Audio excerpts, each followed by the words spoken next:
Tahimik ang buong baryo nang lumabas si Elias mula sa kanilang maliit na bahay. Bitbit niya ang isang bungkos ng puting liryo at ilang perasong kandila na kanyang binili mula sa tindahan ni Aling Violeta. Ang kanyang tiyahin na matagal nang kumupkop sa kanya. Sa bawat hakbang niya sa makitid na daan patungong sementeryo, ramdam niya ang bigat ng kanyang dibdib. Hindi lamang dahil sa malayo ang lalakarin, kung hindi dahil sa araw na ito ay muling ipapaalala sa kanya ang kirot ng pagkawala. Kaarawan ng kanyang ina. Kung buhay pa ito, malamang ay naghahanda na sila ng simpleng hapunan. At maririnig niya ang malumanay nitong tinig na kumakanta ng awitin habang nagluluto. Ngunit iyon ay alaala na lamang. Alaalang unti-unting kumukupas sa paglipas ng panahon. Pagdating niya sa sementeryo, sinalubong siya ng malamig na ihip ng hangin at ang mga kandilang unti-unting nauupo sa ibang puntod. Ilang beses na siyang dumadalaw dito at kabisado na niya ang bawat baku-bakong daan, bawat punong nagbibigay ng lilim, at bawat puntod na laging dinadaanan niya bago makarating sa huling himlaya ng kanyang ina.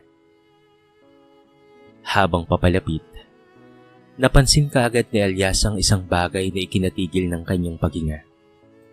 Sa mismong puntod ni Amara, nakapatong na ang isang bungkos ng sariwang bulaklak na rosas. Hindi liryo tulad ng lagi niyang dinadala. At 2 kandila na mahinhin pa ang apoy. Tanda na bagong sindi pa lamang ito. Nanlaki ang kanyang mga mata. Paano nangyari to? Bulong niya sa sarili. Alam niya na siya lamang ang laging dumadalaw sa kanyang ina. Ang kanyang tiyahin naman, bagamat mabait at maalaga, ay bihirang pumunta rito dahil mahina na ang tuhod. Wala rin naman silang ibang kamag-anak na malapit. Kaya't ang tanong na bumabagabag sa kanya ay kung sino ang dumalaw sa kanyang ina. Habang iniikot niya ang kanyang paningin, napansin niyang may nakalagay pang maliit na sobre, nakatukod sa gilid ng lapida. Napakalamig ng kanyang mga daliri nang pulutin niya iyon. Sa ibabaw ng sobre, nakasulat lamang ang salitang, "Para kay Amara," ang pangalan ng kanyang ina. Dahil doon ay kinabahan siya.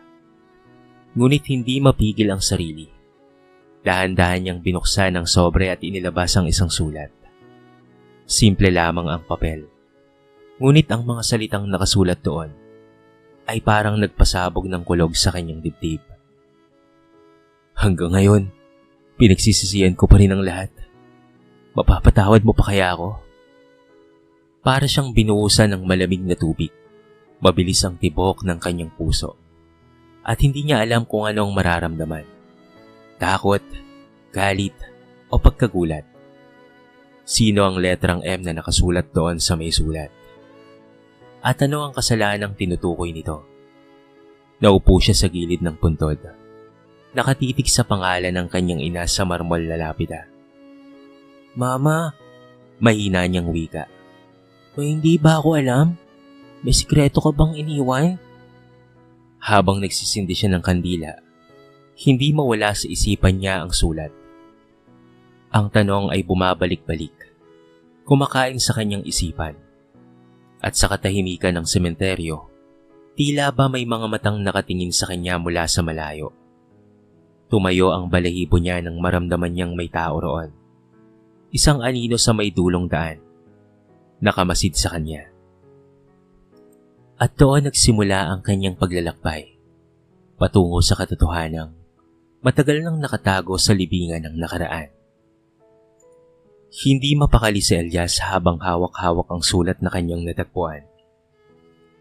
Paulit-ulit niyang binabasa ang mga salitang nakasulat doon, na para bang sa bawat titig ay may mga bagong kirot na sumusugat sa kanyang puso.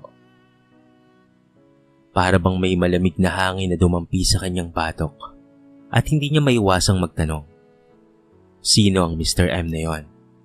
Ano ang kasalanang ginawa nito sa kanyang ina? At bakit ngayon lamang lumitaw ang taong ito?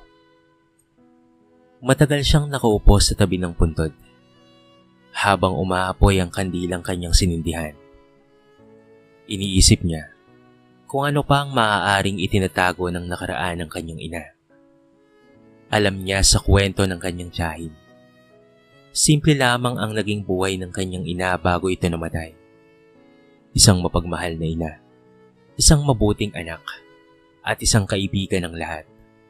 Ngunit bakit tila may misteryo sa likod ng katauhan nito? Ipinikit niya ang kanyang mga mata, at sa kanyang isipan ay sumagi ang mga alaala ng mga gabing yakap siya ng kanyang ina bago siya matulog. Anak, lagi mong tatandaan na kahit anong mangyari, may mga bagay na hindi natin kayang ipaliwanag kaagad. Darating ang panahon, maiintindihan mo rin. Noon, ay hindi niya pinansin ang mga salitang iyon. Ngunit ngayon, ay parang bigla itong nagkaroon ng kahulugan. Habang nakatitig siya sa lapida, naramdaman niyang muli ang presensya ng taong kanina pa tila nakamasid sa kanya. Sa gilid ng kanyang paningin, may aninong mabilis na gumalaw sa may punong kahoy malapit sa bakod ng sementeryo. Mabilis niya itong nilingon, ngunit wala na itong bakas. May tao nga, may ina niyang bulong, sabay tayo. Hinawakan niya ang sobre at itinago sa kanyang bulsa. Ayaw niyang may ibang makakita nito. Habang papalabas ng sementeryo, dadaanan niya ang matandang caretaker, si Mang Cardo. Mang Cardo, may nakita po ba kayong ibang dumadalaw dito? Dito po sa puntod ng nanay ko. Sandaling napatahimik ang matanda, saka itong umiti ng tipid. Oo, iho. Ilang linggo nang may isang lalaki na laging dumadalaw dyan. Hindi ko lang alam kung sino siya. Pero tahimik lang siya, iho eh. Laging may dalang kandila at bulaklak. Minsan ay nagtatagal siya ng matagal. Minsan naman ay saglit lang. Napakunot ang noo ni Elias. Lalaki? Matanda na po ba siya? Tumango si Mang Cardo. Oo, medyo may edad na rin pero hindi naman ganun katandaan. Medyo may puti rin ang buhok pero mas marami pa rin ang itim. May kalakihan rin ang kanyang pangangatawan. Hindi ko lang alam kung ano ang pangalan niya. Pero iho, mukhang malapit siya sa nanay mo ha. Kitang-kita ko sa mga mata niya ang lungkot. Parang may malamig na dumaloy sa ugat ni Elias. Ang larawan ng estrangherong nakita niyang nakatayo kanina sa may puno ay bumalik sa kanyang mga alaala. Hindi ba't iyon ang parehong tao? Habang naglalakad pa uwi, mahigpit ang kapit niya sa sulat. Hindi siya makapaniwala na sa simpleng pagdalaw sa puntod ng kanyang ina ay mabubuksan ng isang pinto ng mga tanong na matagal nang nakasara. At sa kanyang puso, sumibol ang matinding pagnanais. Nais niyang alamin ang katotohanan. Sino ang lalaking iyon? Ano ang koneksyon nito sa kanyang inang si Amara? At bakit ngayon lamang siya nagpakita? Sa katahimikan ng gabi, nangakong muli si Elias sa sarili. Hindi ako titigil hanggat hindi ko nalalaman ang sagot. Kinabukasan, hindi mapakali si Elias. Kahit nasa paaralan, hindi niya maiwasang isipin ang patungkol sa sulat at sa lalaking sinabi ni Mang Cardo. Parang bawat oras na lumilipas ay lalong bumibigat ang kanyang dibdib. Habang nakatingin sa pisara, paulit-ulit na bumabalik sa kanyang isip ang mga salitang nakita niya. Mapapatawad mo pa kaya ako? Pag-uwi niya ng bahay, tinanong siya ni Aling Violeta kung bakit matamlay siya. Ngumiti lamang siya at nagsabing pagod lang sa klase. Hindi niya kayang ibunyag ang natuklasan. Hindi pa sa ngayon. Ayaw niyang gumawa ng haka-haka na wala pang kasiguraduhan. Ngunit sa loob-loob niya, tumitindi ang kanyang pagnanais na balikan muli ang libingan ng kanyang ina upang mahuli ang taong iyon. Kinagabihan, Maingat siyang lumabas ng bahay bitbit ang maliit na flashlight. Tahimik ang paligid. Tanging alingaw-ngaw ng mga kuliglig at huni ng uwak ang maririnig. Humahampas ang malamig na hangin sa kanyang balat habang naglalakad siya sa madilim na daan. Ang sementeryo ay mistulang ibang mundo tuwing gabi. Madilim, malamlam, at puno ng mga aninong gumagalaw sa dilim. Pagdating niya, agad niyang tinungo ang puntod ng ina. At hindi siya nagkamali. Sa hindi kalayuan, sa ilalim ng punong nara, naroon ang lalaking nakita niya kahapon. Nakasuot ng mahabang itim na jacket, nakatalikod, at tila ba tahimik na nagmamasid. Bumilis ang tibok ng puso ni Elias. Huminga siya ng malalim at marahang lumapit. Ngunit bago pa man siya makalapit ng gusto, biglang lumingon ang lalaki. Saglit na nagtama ang kanilang mga mata. Matalim, malamlam, at puno ng bigat ang titig ng estranghero. "Hoy!" Sigaw na Elias. Ngunit sa isang iglap, mabilis itong tumalikod at naglakad papalayo. "Sandali! Sino ka ba?" Sigaw ni Elias. Saka siya nagtatatakbo. Ngunit mas mabilis ang lalaki. Tila ba kabisado ang bawat daan sa sementeryo. Ilang sandali lang, nawala na ito sa dilim. Iniwan si Elias na hingal at puno ng kaba. Napahawak siya sa kanyang dibdib. Bakit siya umiiwas? Anong tinatago niya? Bulong sa sarili. Pagbalik niya sa puntod, wala na ang lalaking iyon. Ngunit kapansin-pansin na may isa pang bulaklak na inilapag. Isang pulang rosas. Sariwa pa ito, para bang ipinapaalala sa kanya na hindi lamang siya ang nagmamahal at nagdadalamhati para sa kanyang ina.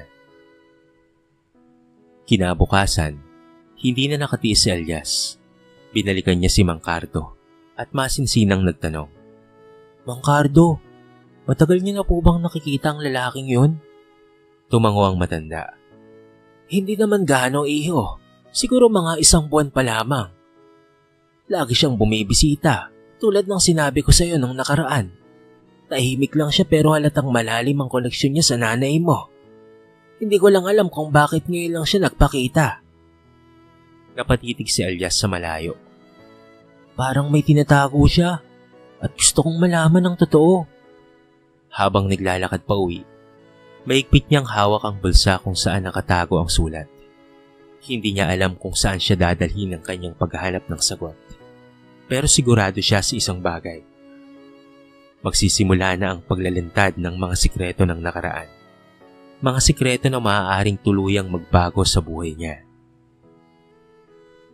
Hindi na mapakali si Elias. Ilang gabi na siyang balisa. Paulit-ulit na binabalikan sa kanyang isipan ang kaganapan sa sementeryo. Ang sulat, ang mga bulaklak, at ang lalaking pilit na umiiwas sa kanya. Kung may taong makakasagot sa lahat ng ito, iisa lamang ang naiisip niya. Ang kanyang tita Violeta. Ang kanyang siyay na matagal nang nag-aaruga sa kanya mula pa nang pumanaw ang kanyang ina. Isang hapon, matapos ang kanyang klase, umuwi siya ng maaga. Nakaupo si Aling Violeta sa kanilang veranda. Naglalagay ng tabako sa maliit na lata. Kita niya ang mga kulubot sa mukha nito. Tanda ng maraming taon ng pagod at sakripisyo. Naupo siya sa tabi nito at ilang saglit ay nagsalita. Tiyang, maingat niyang bungad. Gusto lang po sana akong itanong. Ngumiti si Aling Violeta. Ngunit agad ring napansin ang bigat ng tinig ni Elias. Ano yon, iho? Huminga ng malalim si Elias bago nagpatuloy. May dumadalaw po kay mama sa sementeryo. Lalaki po. Medyo may edad na. Lagi siyang may dalang bulaklak at kandila. At may iniwan siyang sulat para kay mama. Hinugot niya ang sobre sa bulsa at iniabot sa tiyahin. Ito po ang laman. Napatigil si Aling Violeta. Kitang-kita ni Elias ang bahagyang pagkabigla sa mga mata nito. Nanginginig ang kamay habang binabasa ang sulat. Ilang sandali, ibinaba nito ang papel at napabuntong hininga ng malalim. Elias, may mga bagay na sana'y hindi mo na kailangang malaman. Mahina nitong wika. Lalong kumunot ang noo ng binatilyo. Ano pong ibig niyong sabihin? May tinatago po ba kayo patungkol kay Mama? Tahimik lang si Aling Violeta. Tila ba nakikipaglaban ito sa sarili kung dapat bang magsalita o manahimik na lamang. Slowly, ibinaba nito ang tingin at nagsalita ng may bigat. Anak, bago pa man dumating ang iyong ama, may isang taong malapit kay Amara. Isang lalaking minahal niya ng lubos. Ngunit sa hindi inaasahang pagkakataon, ay nawala ito. Nang dumating ang iyong ama, doon nagsimula ang bagong yugto ng buhay ng mama mo. Ngunit kahit papaano, ay bakas ng nakaraan na nananatiling nakabaon sa kanyang puso. Nanlaki ang mga mata ni Elias. Jang, ibig po bang sabihin, hindi si Papa ang unang minahal ni Mama? Tumango si Aling Violeta, bagamat mabigat ang loob. Tama ka, at ang lalaking yun, siya ang taong lumalapit ngayon sa puntod ng iyong ina. Hindi ko sigurado kung bakit ngayon lamang siya nagpakita, ngunit sigurado ako, malalim ang sugat na iniwan ng kanilang nakaraan. Nang marinig iyon, kumabog ng mabilis ang puso ni Elias. Parang may malamig na dumaloy sa kanyang ugat. Lalong sumiti ang kanyang pagnanais na makilala ang estranghero. Jang, sino po kaya siya? At ano pong pangalan niya? Halos pabulong ngunit puno ng pag-aalab ang tanong ni Elias. Saglit na natigilan si Aling Violeta. Umiling ito, saka mahina ang sagot. Siya si Mateo. At sa unang pagkakataon, narinig ni Elias ang pangalan na magpapabago sa takbo ng kanyang buhay. Hindi mapakali si Elias mula nang mabanggit ng kanyang tiyahin ang pangalan ng estranghero. Mateo? Ang tunog ng pangalan ay tila ba matagal nang nakaukit sa nakaraan ng kanyang ina. Ngunit ngayon, bumabalik upang gambalain ang kanyang kasalukuyan. Kinabukasan, maaga siyang nagtungong muli sa sementeryo. Ang araw ay nagsisimula pa lamang sumilip at ang hamog ay bumabalot sa damuhan. Sa bawat hakbang niya, mas lalong lumalakas ang kabog ng kanyang dibdib. Hawak niya ang maliit na papel at panulat. Nakahanda siya kung sakaling makitang muli ang lalaki upang kunin ang pangalan nito at ang sagot. Sa ilalim ng punong nara, naroon nga si Mateo. Nakaupo ito sa isang lumang bangko. Hawak ang isang pulang rosas. Tila ba nakikipag-usap sa puntod ni Amara. Ang kanyang buhok ay bahagyang maputi na. Ang mga matay puno ng lungkot na hindi matatawaran. Matapang na lumapit si Elias. Ikaw ba si Mateo? Napalingon ng lalaki, halatang nagulat. Saglit siyang natigilan bago tumango. Oo, ako nga. At kung hindi ako nagkakamali, ikaw ba si Elias? Parang tinusok ang puso ni Elias. Paano mo nalaman ang pangalan ko? Mahina ang tinig ni Mateo, ngunit puno ng bigat. Dahil ako ang iyong ama. Napatigil si Elias. Parang may sumabog na kulog sa kanyang pandinig. Ang salitang iyon ay tumurok sa kanyang isipan. Ama? Hindi niya alam kung matutuwa ba siya, iiyak o magagalit. Hindi, mariing sagot niya. May tatay ako at hindi ikaw yun. Bakit mo sinasabi yan? Tumayo si Mateo, nanginginig ang boses. Totoo, Elias. Patagal kitang pinanood mula sa malayo. Matagal kong hinanap ang pagkakataong ito upang ipaliwanag ang lahat sa iyo. May galit na namuo sa dibdib ni Elias. Kung totoo ang sinasabi mo, bakit po kami iniwan ni Mama? Bakit mo siya pinabayaan hanggang sumamatay siya? Alam mo ba kung gaano kahirap lumaking walang ama? Nakatungo si Mateo. Pinipigilan ang luhang gustong kumawala. Anak, hindi ko ginusto ang lahat ng iyon. May mga dahilan. Mabibigat na dahilan na hindi mo pa maiintindihan. Ngunit maliwala ka, anak. Mahal ko ang nanay mo at mahal din kita.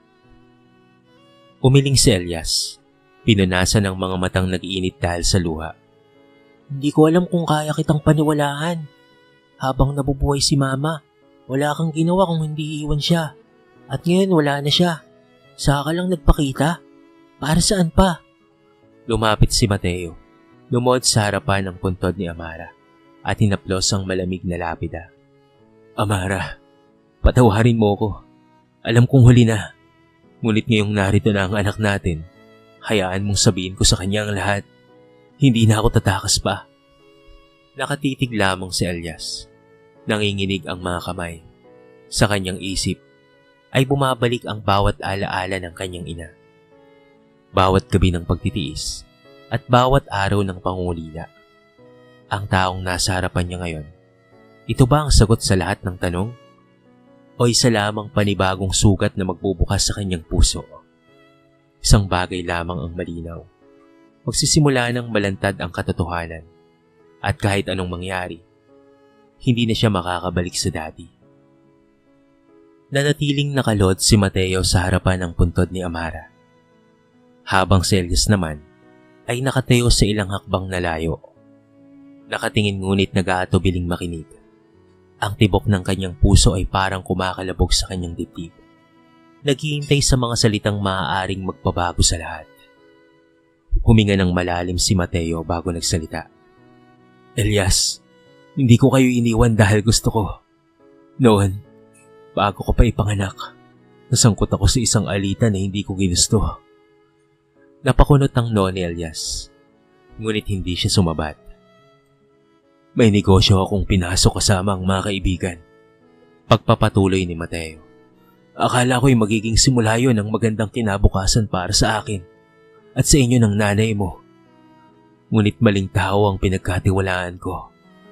May mga kasamahan ako na nasangkot pala sa iligal na gawain. Kontrabando, panlilinlang at pandaraya. Naging saksi ako sa mga bagay na hindi ko dapat nakita. At simula noon, tinarget na nila ako. Nanlaki ang mga mata ni Elias. Kontrabando? Tumayo si Mateo. Oo anak, nang malaman nilang nais kong umalis at magsimulang muli kasama ang iyong ina, pinagbantaan nila ako.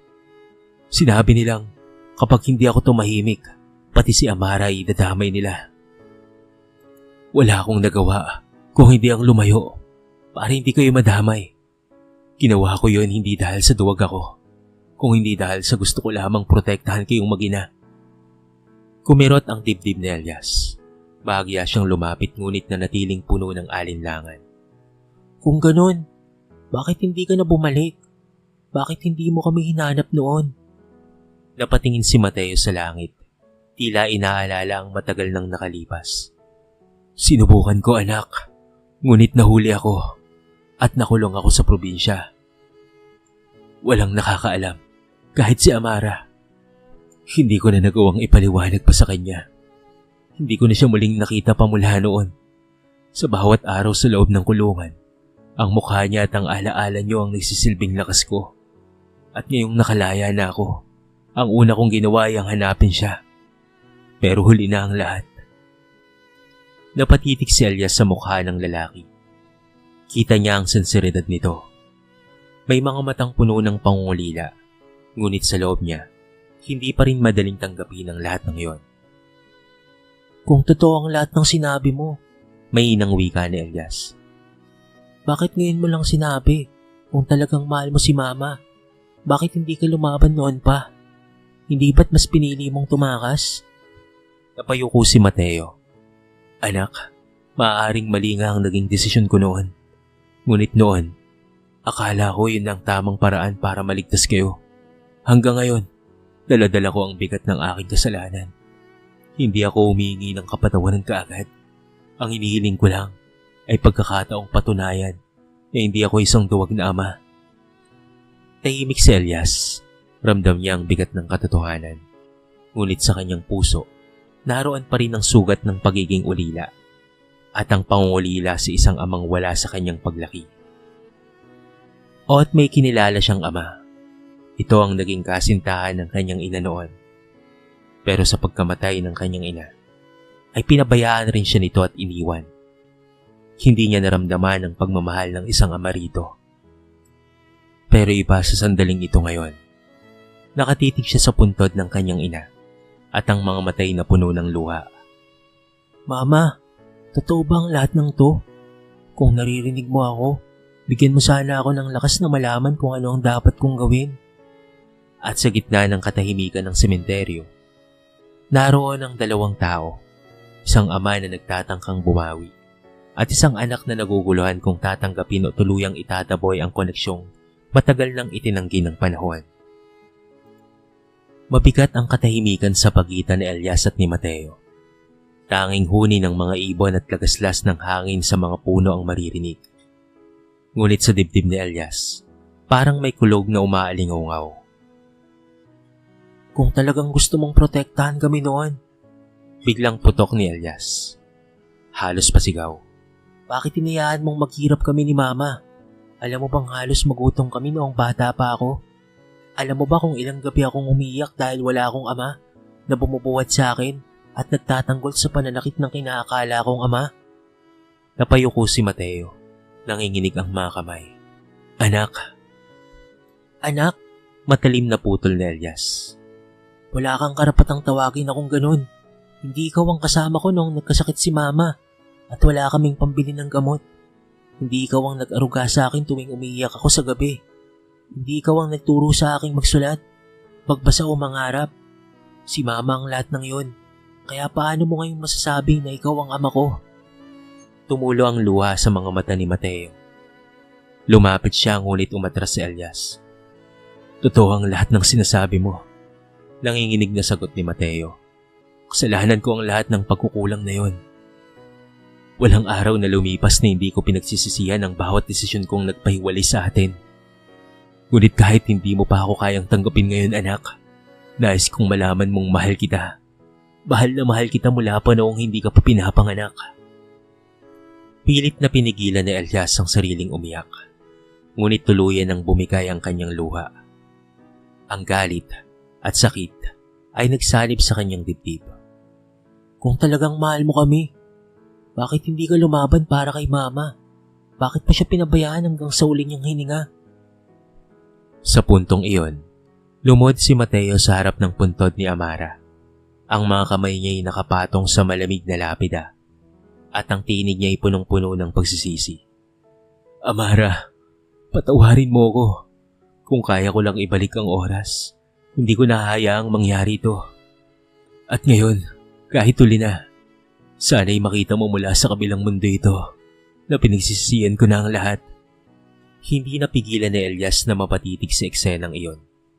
Kita niya ang isang lalaking wasak, hindi ang imaheng ama na matibay at walang kinakatakutan. Sa halip, isang taong binigkis ng pagkakamali at pagkukulang, ngunit may pusong tunay na nagsusumamo ng kapatawaran. Lumapit si Elias, nanginginig ang tinig. Hindi madali ang lahat ng ito. Galit ako sa iyo. Galit ako dahil inagawan mo ako ng pagkakataong makasama pa si Mama at magkaroon ng ama. Ngunit, huminga siya ng malalim. Hindi ko rin may tatanggi na may bahagi sa akin na gusto kong maniwala sa iyo. Umangat ang tingin ni Mateo, puno ng pag-asa at pagluha. Elias! Ngunit bago pa siya makapagsalita, dumating si Aling Violeta.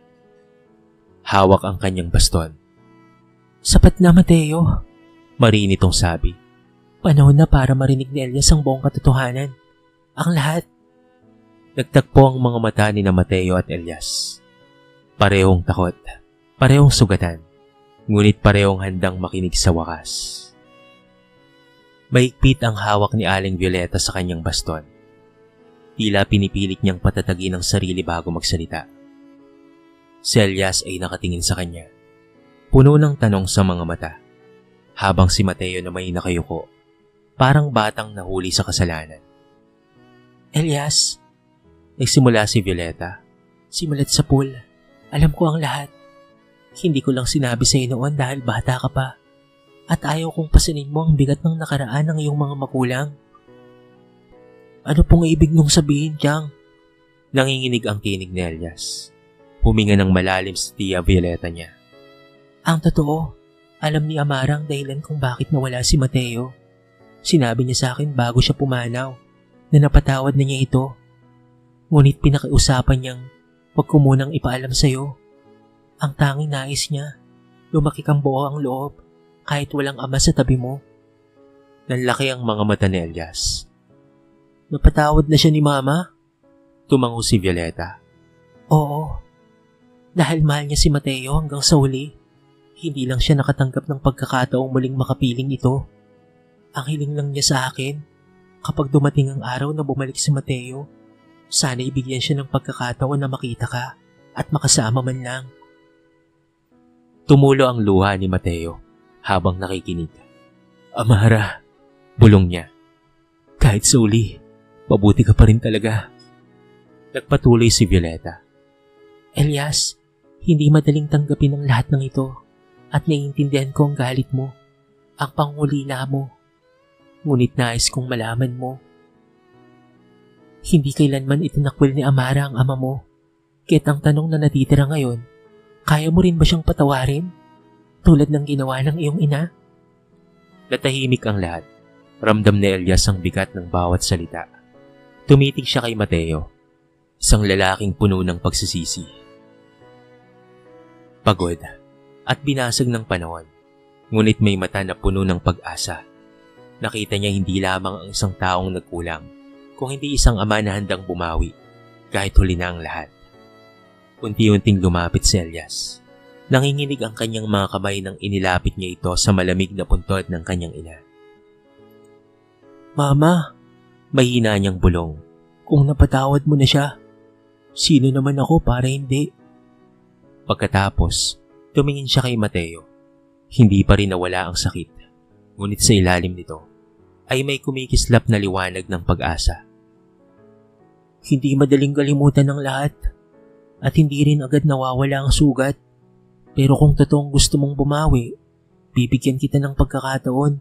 Hindi dahil karapat-dapat ka kaagad, kung hindi dahil iyon ang nais ni Mama.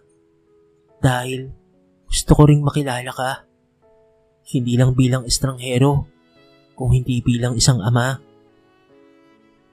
Nang marinig iyon, ay napahagulgol si Mateo. Lumapit siya kay Elias at yumakap. Mahigpit at puno ng pangulila.